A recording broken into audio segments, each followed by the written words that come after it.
Then we began to see that we needed more than one person in a congregation, probably a team in a congregation. And then we began to realize that when we talk about ordination, whether it's the servant ministry of diaconate or the reconciliation and unifying ministry of priesthood around a table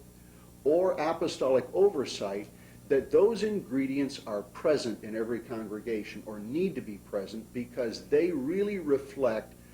the responsibility of an adult Christian person. That every responsible adult Christian has a servant ministry that no deacon can do for them, a ministry of reconciliation that cries out at home and in the workplace for forgiveness and for inclusion and unity, and that there is oversight of our environment, oversight of our judicial system, oversight of children and parenting. And all of this, we began to see that serious, responsible adults could be reminded, encouraged, and supported by priestly, diaconal, and apostolic ministry, that the ordered ministry was not something that one did separately and owned as a piece of territory, but rather it broke open and unfolded the significance, the solemnity of adult Christian living day by day.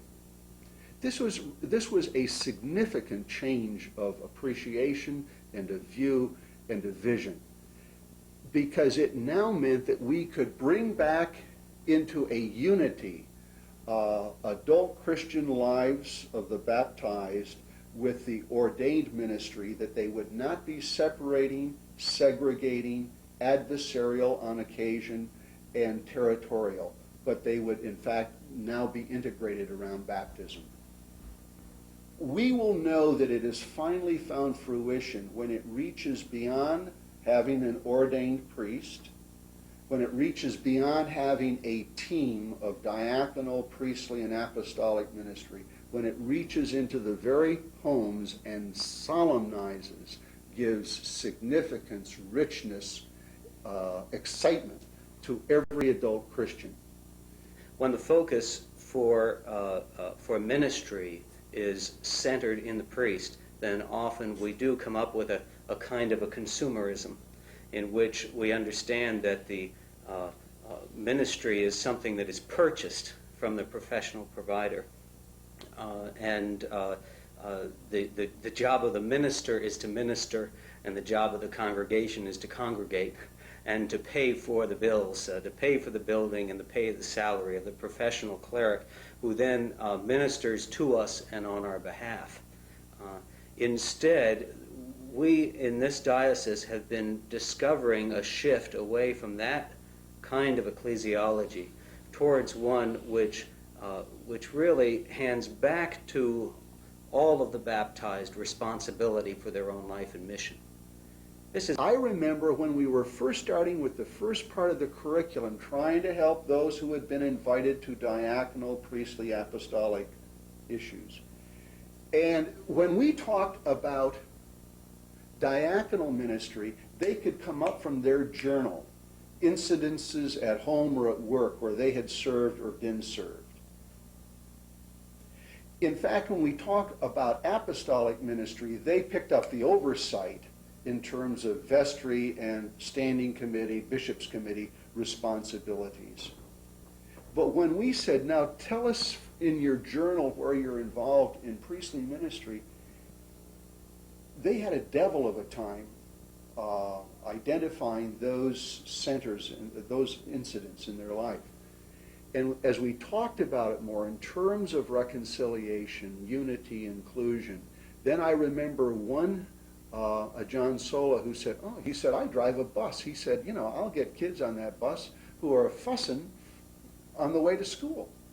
And he said, just the other day, I said, listen, the two of you work this out before you get on the bus this evening, or you're not going home on this one. And helps them work this out and sees that now as a priestly ministry. In other words, there have for generations been people in our midst who have been true pastors, who have been true teachers, those who have helped lead the congregation in liturgy and also in other areas in terms of administration, in terms of oversight of the buildings, in terms of providing an ongoing direction for the congregation. And because of the particular polity and customs that we've had, we've tended to abdicate those roles sometimes and again focus them back on